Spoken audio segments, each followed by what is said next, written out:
Hello friends, welcome to my channel. അപ്പോൾ ഞാൻ ഇന്ന് വന്നേക്കുന്നത് റവ കൊണ്ടുണ്ടാക്കാൻ പറ്റിയ നല്ല ഈസി ആയിട്ടുള്ളൊരു കേക്കിൻ്റെ റെസിപ്പിയുമായിട്ടാണ്. നമ്മുടെ വീട്ടിലുള്ള സാധനങ്ങൾ മാത്രം മതി ഇതുണ്ടാക്കാൻ. അപ്പം നമുക്കിത് എങ്ങനെ ഉണ്ടാക്കുന്നതെന്ന് നോക്കിയാലോ. അപ്പം നമുക്ക് നമ്മുടെ ടേസ്റ്റി ആയിട്ടുള്ള ഈസി കേക്ക് ഉണ്ടാക്കാൻ തുടങ്ങാം. അതിനുവേണ്ടി ഞാൻ ഇവിടെ ഒരു ബൗൾ എടുത്തിട്ടുണ്ട്.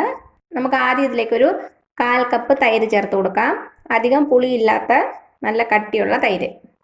ഇനി നമുക്ക് വേണ്ടത് ഒരു 1/4 കപ്പ് ഓയിലാണ്, സൺഫ്ലവർ ഓയിൽ. തൈരെടുത്ത അതേ അളവിൽ തന്നെ ഓയിൽ ഒഴിച്ചു കൊടുക്കുക. ഇനി നമുക്കിതിലേക്ക് പഞ്ചസാര ചേർത്ത് കൊടുക്കാം, മധുരത്തിന് ആവശ്യമായിട്ടുള്ളത്.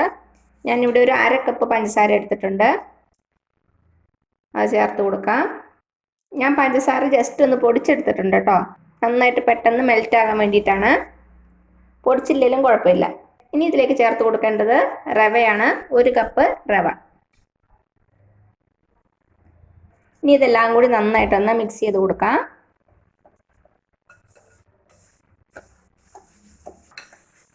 നമ്മൾ മുട്ടയൊക്കെ യൂസ് ചെയ്യുന്നതിന് പകരമാണ് തൈര് യൂസ് ചെയ്യണത്. അപ്പം എന്താ നന്നായിട്ടൊന്ന് മിക്സ് ചെയ്ത് കൊടുത്തിട്ടുണ്ട്. അപ്പം എന്താ ഇത് നന്നായിട്ട് തിക്കായിട്ടല്ലേ ഇരിക്കണത്. നമുക്കിനി ഇതിലേക്ക് കുറച്ച് വെള്ളം ചേർത്ത് കൊടുക്കാം. ഒരു 1/4 കപ്പ് വെള്ളം ഒഴിച്ച് കൊടുത്തിട്ടുണ്ട്.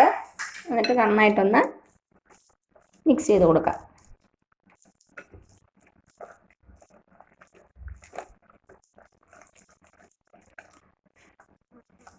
അപ്പം എന്താ വെള്ളം ചേർത്തിട്ട് നന്നായിട്ടൊന്ന് മിക്സ് ചെയ്ത് കൊടുത്തു.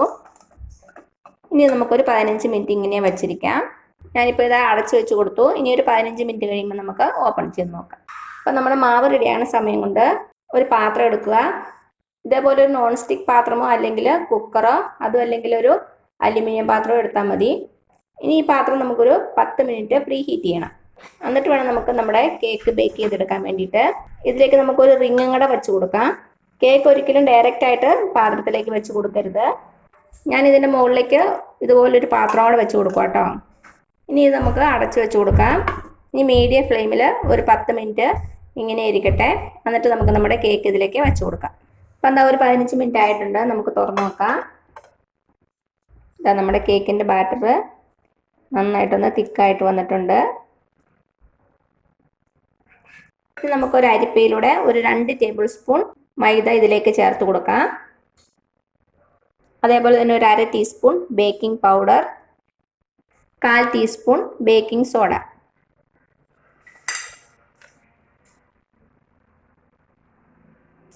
എന്നിട്ട് നന്നായിട്ടൊന്ന് മിക്സ് ചെയ്ത് കൊടുക്കാം.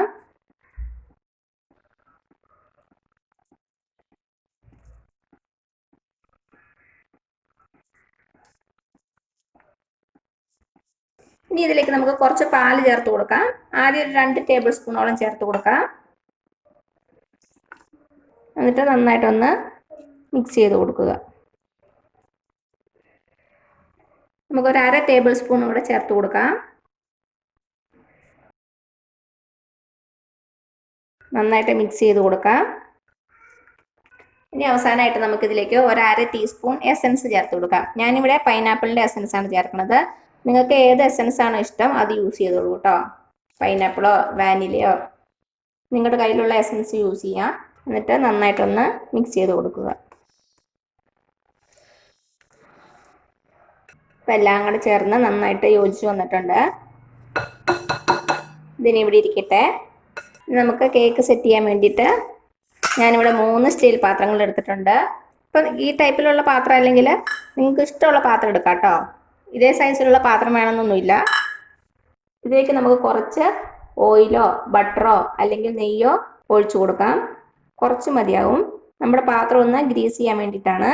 ഞാനിവിടെ തൽക്കാലം ഓയിലാണ് യൂസ് ചെയ്യണത്, സൺഫ്ലവർ ഓയിൽ. എന്നിട്ട് എല്ലാ ഭാഗത്തേക്കും ഒന്ന് സ്പ്രെഡ് ചെയ്ത് കൊടുക്കാം. അപ്പം എന്താ നമ്മുടെ 3 പാത്രവും ഗ്രീസ് ചെയ്തു.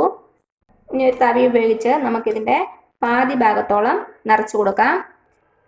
നമ്മുടെ മാവ് നന്നായിട്ട് പൊങ്ങി വരും, അത് കാരണം പാത്രത്തിൻ്റെ പകുതി മാത്രം ഒഴിച്ചു കൊടുക്കുക.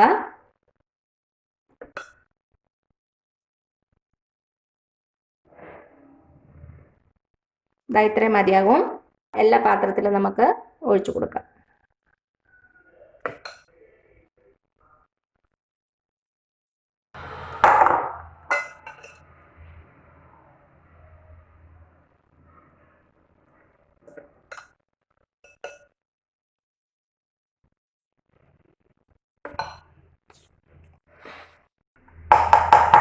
ഒന്ന് തട്ടി കൊടുക്കാം, ബബിൾസ് ഒന്നും ഉണ്ടാകാതിരിക്കാൻ വേണ്ടിയിട്ട്.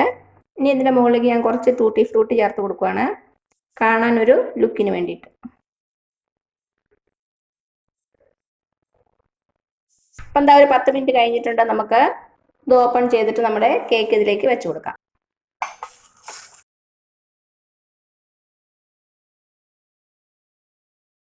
അപ്പം എന്താ നമ്മുടെ കേക്ക് 3 ഞാൻ വെച്ച് കൊടുത്തു. ഇനി നമുക്ക് അടച്ച് വെച്ച് കൊടുക്കാം. ഇനി തീ ലോ ഫ്ലെയിമിൽ വെക്കുക, മീഡിയം ഫ്ലെയിമിൽ വെക്കരുത്. ലോ ഫ്ലെയിമിൽ വെച്ച് ഒരു 30 നിന്ന് 35 മിനിറ്റ് വരെ നമുക്കിത് വേവിക്കണം. 30 മിനിറ്റ് കഴിഞ്ഞ് മാത്രം തുറന്നു നോക്കുക. അതിന് മുമ്പ് ഇടയ്ക്കിടയ്ക്ക് തുറന്നു നോക്കിയാൽ നമ്മുടെ കേക്ക് പൊങ്ങി വന്നത് അതേപോലെ അങ്ങ് താന്നു പോകും കേട്ടോ. തീ എപ്പോഴും ലോ ഫ്ലെയിമിൽ വെക്കുക. 30 മിനിറ്റ് കഴിയുമ്പോൾ തുറന്നു നോക്കുക. അപ്പം നമുക്ക് 30 മിനിറ്റ് വരെ വെയിറ്റ് ചെയ്യാം. അപ്പം എന്താ ഒരു 30 മിനിറ്റ് കഴിഞ്ഞിട്ടുണ്ട്. നമുക്കൊന്ന് തുറന്ന് കുത്തി നോക്കാം റെഡിയായോ എന്ന്. ഇതാ നമ്മുടെ കേക്ക് നന്നായിട്ട് വെന്തിട്ടുണ്ട്. ഇനി നമുക്ക് തീ ഓഫ് ചെയ്യാം. നമുക്ക് പുറത്തെടുത്ത് വയ്ക്കാം.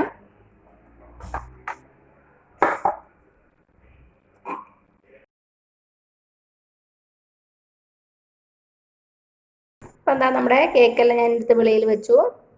ഇനി നമുക്ക് ഒരു പാത്രത്തിലേക്ക് മാറ്റാം.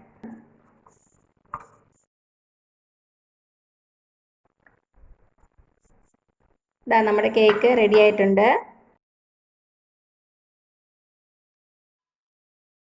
അപ്പോൾ എല്ലാവരും ഒന്ന് ട്രൈ ചെയ്ത് നോക്കണേ. നല്ല ടേസ്റ്റിയാണ്, ഉണ്ടാക്കാനും നല്ല ഈസി അല്ലേ, വീട്ടിലുള്ള സാധനങ്ങൾ മാത്രം മതിയാവും. അപ്പോൾ എല്ലാവരും ട്രൈ ചെയ്ത് നോക്കിയിട്ട് അഭിപ്രായങ്ങളൊന്നും അറിയിക്കാൻ മറക്കരുത്. അപ്പോൾ നിങ്ങൾക്ക് ഈ വീഡിയോ ഇഷ്ടമായാൽ താഴെ കാണുന്ന ചുമന്ന സബ്സ്ക്രൈബ് ബട്ടണിൽ ഒന്ന് പ്രസ് ചെയ്ത് സപ്പോർട്ട് ചെയ്യണേ. അപ്പോൾ അതിന് തൊട്ടടുത്തൊരു ബെല്ലൈക്കൻ വരും, അതും കൂടെ പ്രസ് ചെയ്ത് ഓൾ എന്നുള്ള ഓപ്ഷൻ കൊടുക്കുക. ഇനി പുതിയ റെസിപ്പി ആയിട്ട് വരുന്നവരേക്കും thank you so much. By.